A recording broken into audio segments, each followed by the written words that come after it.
말씀 가지고 히브리서의 서론이라는 제목으로 말씀을 나누고자 합니다. 방금 읽은 이 1절의 4절 말씀은 히브리서의 서론입니다. 그런데 오늘 본문은 히브리서의 단순한 서론이 아니라 히브리서 전체 말씀을 담고 있는 서론입니다. 그래서 이 서론의 짧은 말씀이 이제 점점 확대되어서 히브리서의 전체 말씀을 만들게 됩니다. 그런데 오늘 본문을 우리가 언뜻 살펴보면 이 서론 말씀은 4절까지가 아니라 3절까지가 아닌가 그렇게 생각이 됩니다. 왜냐하면 3절 마지막이 우편에 앉으셨느니라라고 문장을 마치고 있기 때문입니다. 이에 반해서 4절 마지막은 얻으시미니라고 되어 있어서 5절로 연결되고 있습니다. 또 4절과 5절에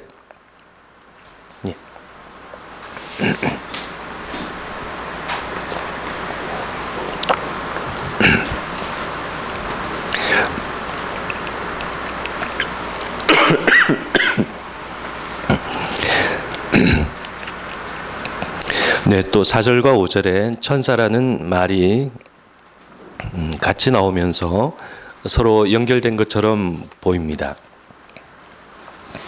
그래서 우리는 히브리서의 서론이 3절까지이고 4절부터 히브리서의 본론이 시작된다고 생각하기 쉽습니다.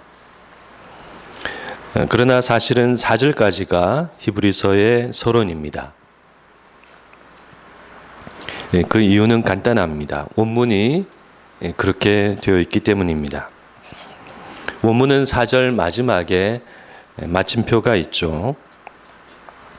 물론 이 마침표는 성경의 고대 사본엔 없고 후대의 여러 사본을 편집하면서 편집한 그 성경을 만들면서 넣게 된 것이지만 그러나 대체로 신뢰할 만합니다. 그리고 또 한 가지 이유는 2절에서 4절까지 교차 대칭 구조가 있기 때문입니다. 2절에서의 4절에 2절에서 4절까지의 교차 대칭 구조는 이렇습니다. 첫째로는 아들을 통하여 말씀하셨으니와 맨 마지막에 있는 천사보다 아름다운 이름을 기업으로 얻으시미니가 서로 대칭되어 있습니다. 천사보다 더욱 아름다운 이름이라는 것은 바로 아들이죠. 두 번째로 만유의 상속자로 세우시고와 죄를 정결하게 하시고 우편에 앉으셨느니라가 서로 대칭되어 있습니다. 세 번째로는 모든 세계를 지으셨느니라와 만물을 붙드시며가 서로 대칭되어 있습니다. 그리고 마지막으로 가장 중앙에 하나님의 영광의 광채와 본체의 형상이 서로 대칭되어 있습니다. 이러한 교차 대칭 구조에서는 가장 중앙에 있는 내용이 핵심이죠. 그래서 예수 그리스도는 하나님의 영광의 광채시요 그 본체의 형상이시다. 이 말씀이 가장 중앙에 있는데 이것은 바로 예수 그리스도는 곧 우리의 하나님이시다라는 의미입니다. 그래서 이런 구조가 2절부터 4절까지 발견되고 있기 때문에 4절까지를 히브리서의 서론으로 보게 됩니다. 그런데 어떤 분은 이런 의문이 조금 들 수 있습니다. 우리가 읽어보면 누가 봐도 4절과 5절에 천사라는 말이 있고 4절과 5절이 자연스럽게 연결되고 있는데 그런 점에서 그런 구조니 다른 걸 따지기보다는 그저 3절까지를 서론으로 보고 4절부터 본론이 시작된다고 보는 것이 더 자연스럽지 않은가 이렇게 생각할 수 있습니다. 그런데 이와 같은 생각에는 이렇게 대답할 수 있습니다. 이 천사라는 단어는 서론과 본론을 연결하는 연결어라는 사실입니다. 히브리서 기자는 뛰어난 수사학을 구사하고 있는데 그러한 뛰어난 수사학의 한 방법이 바로 그와 같은 연결어의 사용입니다. 연결어는 앞 문단의 제일 마지막에 나오고 또 뒷 문단의 제일 처음에 나오면서 두 문단을 매끄럽게 연결하는 역할을 합니다. 그래서 천사라는 말이 연결어라는 것을 알게 되면 서론과 본론의 이 경계선을 오해하지 않게 됩니다. 따라서 이와 같은 내용을 고려하면 현재 히브리서 서론을 이 3절까지로 오해하게 하는 우리말 성경을 이렇게 조금 수정하면 좋겠습니다. 3절 마지막을 지극히 크신 이의 우편에 앉으셨으니 그가 천사보다 훨씬 뛰어남은 그들보다 더욱 아름다운 이름을 기업으로 얻으심이라. 네, 이렇게 4절에까지 우리가 히브리서 서론을 서론이라고 생각할 수 있습니다. 그러면 이와 같은 히브리서의 서론이 말씀하는 내용은 무엇일까요? 네, 그것은 지금까지 많은 시간 동안 많은 방법으로 우리들에게 말씀하신 하나님이 이제 이 역사의 마지막 시대에 그의 아들을 통하여 우리에게 직접 결정적으로 이제 말씀하시는데, 이제 우리가 그의 아들의 말씀을 잘 들어야 하는 이유는 그가 바로 만유의 상속자시고 그로 말미암아 세계가 창조되었고 무엇보다 그는 하나님의 영광의 강체시고 본체의 형상이시고 또 그리고 지금 그가 능력의 말씀으로 만물을 붙들고 계시고 또 우리의 죄를 정결케 하시고 하나님의 우편에 앉아 계시고, 그래서 그는 천사보다 뛰어난 바로 아들이라는 이름을 가진 분이시기 때문이라는 것입니다. 그래서 우리가 그분의 아들의 말씀을 잘 들어야 한다는 것입니다. 이렇게 히브리서 서론은 예수 그리스도가 누구신지 우리에게 말씀하면서 우리는 최종적인 그분의 말씀을 잘 들어야 한다고 말씀합니다. 그래서 이제 이와 같은 서론의 말씀이 본론으로 확대됩니다. 이제 우리가 앞으로 살펴보겠지만 히브리서의 본론은 세 가지 큰 주제를 가지고 있습니다. 첫 번째 주제는 천사보다 뛰어나신 예수 그리스도입니다. 예수님이 천사보다 뛰어나시다라는 말은 예수님의 말씀은 천사가 전하여 준 모세의 율법보다 훨씬 귀하고 중요한 말씀이라는 의미입니다. 두 번째 주제는 모세보다 뛰어나신 예수 그리스도입니다. 예수님은 모세와 비교할 수 없는 분으로 모세는 하나님의 종으로 사역했지만 예수님은 하나님의 아들이시기 때문에 그러므로 우리는 율법이 아닌 그분의 말씀을 들어야 한다는 것입니다. 본론의 세 번째 주제는 진정한 대제사장이신 예수 그리스도입니다. 예수님은 율법이 정한 대제사장이 아닌 멜기세덱의 계보를 잇는 진정한 대제사장이시다. 이런 내용을 말씀합니다. 그러므로 우리는 죄를 용서받고 구원을 받고 하나님 앞으로 나아가기 위해서는 바로 그분의 말씀을 들어야 한다는 것입니다. 이렇게 히브리서 본론은 이와 같은 큰 세 개의 주제를 말합니다. 그리고 이런 말씀이 10장 18절까지 길게 이어집니다. 이후에 10장 19절부터 12장 마지막까지는 이와 같은 내용을 바탕으로 한 권면의 말씀입니다. 이 권면의 말씀을 읽어보면 참 따뜻하고 그때 당시의 상황을 우리가 이해를 하면 참 눈물 나는 말씀입니다. 그러나 이 권면의 말씀의 이 마지막 부분은 우리가 12장 마지막 부분을 보면 이렇게 마무리가 됩니다. 너희는 삼가 말씀하신 일을 거역하지 말라. 그러므로 우리가 흔들리지 않는 나라를 받았은즉 은혜를 받자.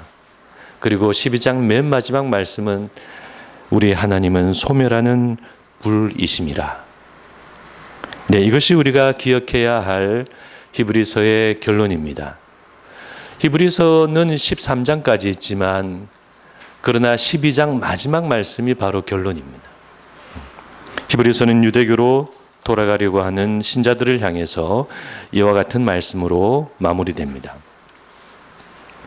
그러므로 우리는 히브리서의 이와 같은 본론과 결론은 히브리서의 서론, 즉 우리는 그분의 아들의 말씀을 잘 들어야 한다는 이 내용이 확대된 것임을 알 수 있습니다. 이렇게 우리가 히브리서 전체를 잠시 빠르게 살펴보았습니다. 우리가 이렇게 히브리서 전체를 간단히 살펴볼 수 있는 것은 바로 이 히브리서 서론이 본론과 결론을 다 그 안에 품고 있기 때문입니다. 그러므로 지금 우리는 히브리서를 막 시작하고 있지만 히브리서가 어떻게 마지막에 어떤 모습으로 끝나는지를 우리가 기억해야 하겠습니다. 너희는 삼가 말씀하신 이를 거역하지 말라. 그의 아들을 통하여 말씀하시는 하나님을 거역하지 말라. 우리 하나님은 소멸하는 불이시다. 그래서 이 경고를, 이 마지막 결론을 아는 사람은 히브리서를 진정으로 아는 사람이고, 이 마지막 말씀을 모르는 사람은 히브리서를 모르는 사람입니다. 그리고 히브리서는 이와 같은 마지막 말씀 후에 12장의 에필로그를 말씀하면서 은혜 가운데 끝납니다. 그러면 이제 우리가 오늘 본문인 이 서론으로 돌아와서 지금 서론이 말씀하는 예수님이 누구신지에 대한 내용을 간단히 살펴보도록 하겠습니다. 오늘 본문에서 히브리서 기자는 신성을 가지신 최고의 예수님의 모습을 말씀하고 있습니다. 그래서 이와 같은 예수님의 모습은 요한 1서가 말씀하는 우리가 만져본 바 있는 이 땅에 오신 예수님의 모습과 정반대입니다. 우리는 사실 예수님의 깊이도 모르고 또 높이도 모릅니다. 이 땅에 오신 예수님은 우리가 상상할 수 없을 만큼 낮아지셨고, 또 부활하신 주님은 우리가 상상할 수 없을 만큼 높아지셨습니다. 그래서 오늘 말씀은 지금 부활하신 예수님이 얼마나 높아지셨는지 말씀하시는데, 사실 이 말씀 하나는 우리가 잘 모르는 엄청난 말씀이고 상상하기도 어려운 내용입니다. 첫 번째 말씀은 그분은 만유의 상속자이시다. 그리고 그분은 죄를 정결하게 하는 일을 하시고 지극히 크신 이의 우편에 앉으셨다입니다. 만유는 히브리서 당시로는 사람의 눈으로 보이는 하늘과 땅이죠. 지금 현재로는 우리가 보는 우주 전체입니다. 그래서 우리는 이 내용을 글로 이해하고 머리로 이해하긴 하지만 사실 와닿지 않고 상상이 잘 안 됩니다. 우리는 우주 만물이 아직 무엇인지 모르고 우주 만물을 상속한다는 개념도 모릅니다. 금세기 들어서 과학이 엄청난 발전이 있었습니다. 그러나 아직 우리가 우주에 대하여 하는 말은 이 우주는 무한하고 끝이 없다. 이 우주에 우리밖에 없다면 그것은 엄청난 공간의 낭비이다. 그런 정도의 말을 하고 있습니다. 그래서 이와 같은 무한한 우주에 주인이 있고 또 그런 이 우주를 하나의 나라처럼 상속하고 상속받는다는 이런 말씀을 우리 이해의 범주 너머에 있습니다. 죄를 정결하게 한다는 말씀도 마찬가지입니다. 되게 우리는 이 말씀을 우리 개인 차원에서 우리 개인의 죄를 정결하게 하는 것으로 이해합니다.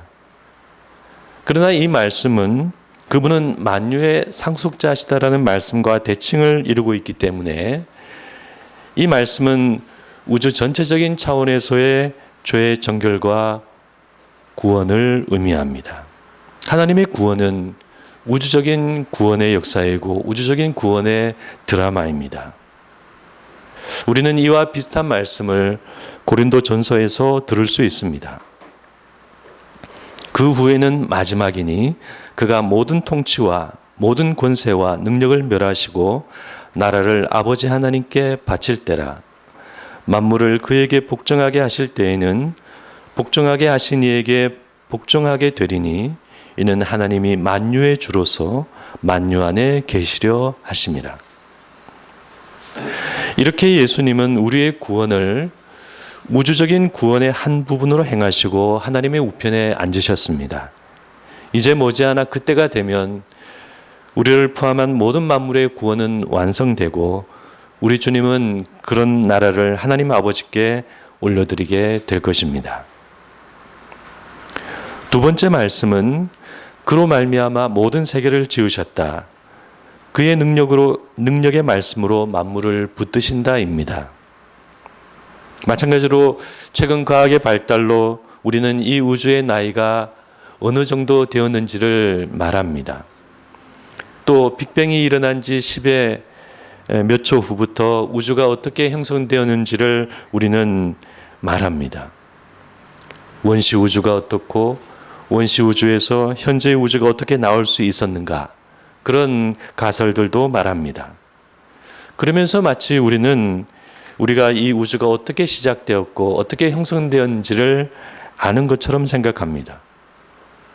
그러나 우리는 피조물이고 세상이 어떻게 창조되고 어떻게 시작되었는지 그 내용과 그런 목적을 모릅니다. 우리는 물질의 가장 작은 단위를 관찰하고 최근의 과학자들은 원자와 전자의 사진도 직접 찍었다고 합니다. 그러나 아쉽게도 우리는 그 이상을 보지 못합니다. 우리는 빛이 있어야 그 이하의 세계를 볼 수 있는데 빛의 광자는 그 세계를 간섭하고 왜곡시키기 때문입니다. 파동으로 존재하는 그 세계는 빛이 비추어지는 순간에 입자로 변하고 물질이 됩니다.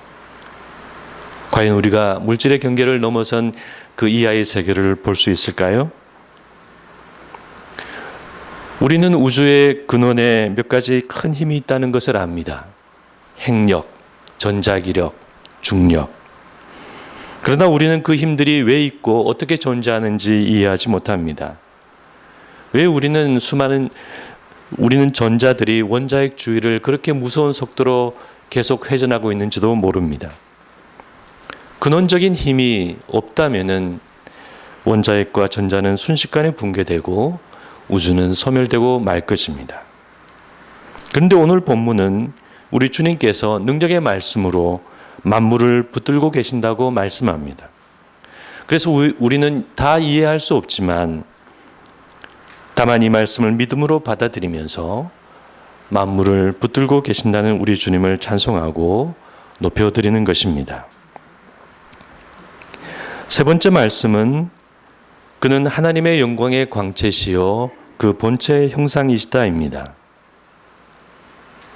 예전에 삼위일체를 잘못 이해하는 그런 대표적인 설명이 있었습니다. 하나님은 태양 본체시고 예수님은 그 태양의 빛이시고 성령님은 그 태양의 열이시다. 이런 설명은 대단히 잘못된 설명이었고 지금은 이렇게 설명하는 분들이 거의 없습니다. 그런데 그런 식으로 삼위일체를 오해하는 분이 있다면은 이 말씀도 이렇게 잘못 오해하실 것 같습니다. 아, 예수님은 하나님의 영광 그 자체가 아니라 그 영광의 광채시구나. 아, 예수님은 하나님의 본체가 아니시고 그 본체의 형상이시구나. 그러나 그렇지 않습니다. 예수님은 하나님이시고 하나님의 영광 그 자체이심으로 그 광채가 나오는 것입니다. 마찬가지로 예수님은 하나님의 본체시기 때문에 그 본체 형상이 나오는 것입니다. 그런데 우리는 사실 이 내용도 쉽게 이해할 수 없습니다. 2000년 전 이 땅에 오셔서 역사적인 삶을 사시고 십자가에 돌아가신 그분이 어떻게 성부 하나님과 동일한 성자 하나님이신지, 그래서 어떻게 그런 하나님이 우리 위에 이 땅에 오시고 그렇게 죽으셨는지 우리는 다 이해할 수 없습니다. 그러므로 우리는 이렇게 그 본래의 자리로 돌아가신 예수 그리스도가 우리가 다 이해할 수 없는 높으신 주님이라는 것을 고백해야 합니다. 그러면 우리는 히브리서 기자가 말씀하는 지극히 높으신 예수님에 대한 이 말씀을 가지고 어떻게 해야 할까요? 우리는 우리 이해의 범주를 넘어서는 이 말씀을 어떻게 받아들이고 어떻게 이것을 가지고 살아야 할까요? 네, 우리가 이 말씀 앞에 해야 할 일은 조용히 무릎을 꿇고 이런 예수님을 우리 주님으로 고백하는 것입니다.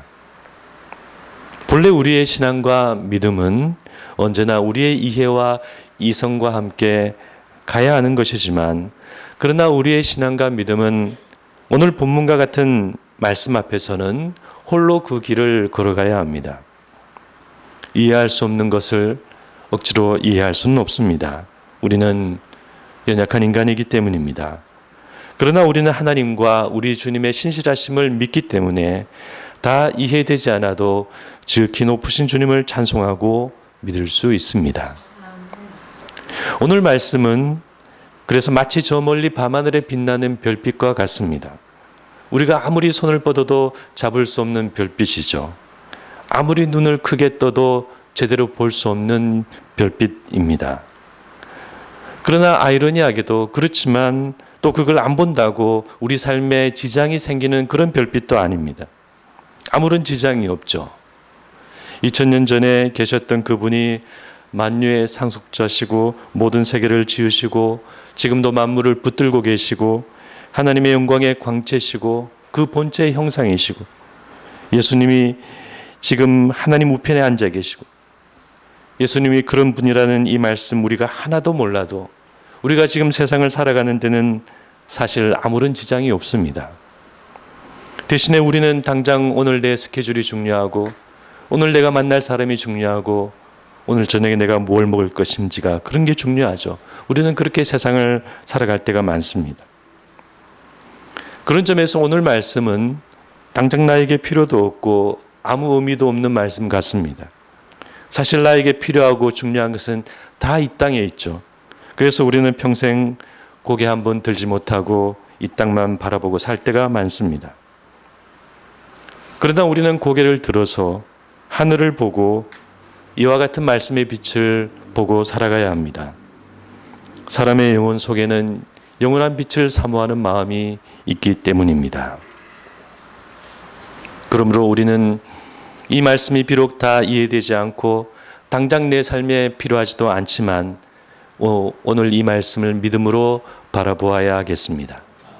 그래서 이 말씀을 믿음으로 바라보고 우리가 해야 할 일은 말씀드린 것처럼 조용히 무릎을 꿇고 이런 높으신 예수님 앞으로 나아가는 것입니다. 우리는 마치 큰 예배당 안에 혼자 있는 사람처럼 이 말씀으로 예수님 앞에 나아가서 우리 주님을 그렇게 찬양해야 하겠습니다. 그리고 이렇게 고백해야 하겠습니다. 당신은 만유의 주님이십니다. 주님은 세상 만물을 지으시고 지금도 세상 만물을 붙드시고 하나님 보좌 우편에서 다스리고 계십니다. 그런 찬송 받으실 주님은 바로 나의 주 나의 하나님이십니다. 비록 우리는 다 알지 못하지만 우리의 입에서 이런 주님에 대한 고백이 흘러나와야 하겠습니다. 그리고 이런 주님을 내 주님으로 고백하는 사람이 되어야 하겠습니다. 저는 예전에 함석헌 선생의 책을 보면서 그분이 노년에 예수님에 대해 이렇게 고백하는 것을 본 적이 있습니다. 내 주님이라야 예수님밖에 더 있겠어요? 그분이 평안도 분이신데 평안도 사투리로 그렇게 말씀하시는 것이 들리는 것 같습니다. 그분은 노년에 장기려 박사가 자기의 신앙을 걱정하면서 묻자 이렇게 대답했습니다. 그래서 장기려 박사가 함석헌 선생의 그 고백을 듣고 많이 울었다고 합니다. 장기려 박사가 그 고백을 듣고 운 것을 보면 우리는 이 고백이 얼마나 중요한 것인지 알 수 있습니다. 함석헌 선생이 아무리 많은 것을 알고 아무리 많은 일을 하고 아무리 많은 존경을 받고 아무리 많은 고생을 하며 살았다 하더라도 그 고백이 없으면은 그분은 아무것도 아닌 것입니다. 예수님이 내 주님이 아니라면 함석헌 선생은 실로 불쌍한 사람밖에 되지 못하죠. 그래서 장기려 박사님이 함석헌 선생의 그 대답을 듣고 안심하는 마음에 눈물을 흘린 것입니다. 지금 우리나라에 많은 교회가 있고 많은 신자가 있고 예수님의 이름으로 기도하는 사람이 많지만 예수님을 그저 예수님으로만 우리가 알아서는 안 됩니다. 그것은 아직 참신앙이 아닙니다. 예수님은 반드시 어느 날 내 주님이 되셔야 합니다. 내 주님은 예수님밖에 없습니다. 우리는 어떤 사람, 어떤 상황 앞에서도 그렇게 고백할 수 있어야 합니다. 그래야 우리는 예수님과 참으로 관계가 있는 사람이 되는 것입니다. 특히 오늘 본문과 같이 우리가 다 이해하기 어려운 그런 예수님을 말씀하는 말씀 앞에서도 우리는 그분을 내 주님으로 고백해야 합니다. 우리가 다 몰라도 고백할 수 있습니다. 믿으면 고백할 수 있습니다. 우리 하나님은 믿으려 하는 자에게 그런 믿음의 마음을 주시는 분이시기 때문입니다. 그리고 우리가 이렇게 고백하면 언젠가 우리는 그렇게 찬란하신 영광의 주님을 만나게 될 것입니다. 아무쪼록 그런 은혜와 고백과 영광이 우리 드레피 믿음찬 교회 모든 성도님들에게 언제나 있으시기를 간절히 기도합니다. 기도하시겠습니다.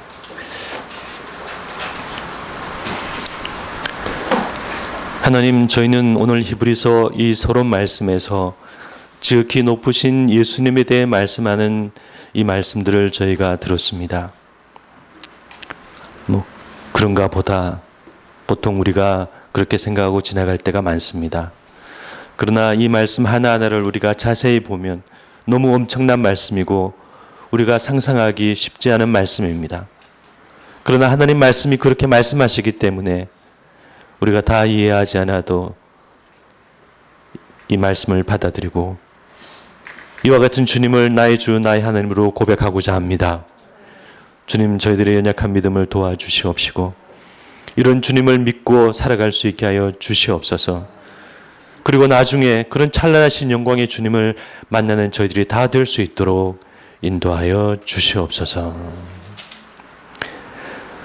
지금은 우리 주 예수 그리스도의 크신 은혜와 하나님 아버지의 무한하신 사랑과 성령님의 감화 감동 교통하심이 이와 같은 주님을 우리 마음에 모시고 살아가기를 원하는 여기 있는 모든 분들 머리 위에 지금부터 영원토록 함께 있을지어다.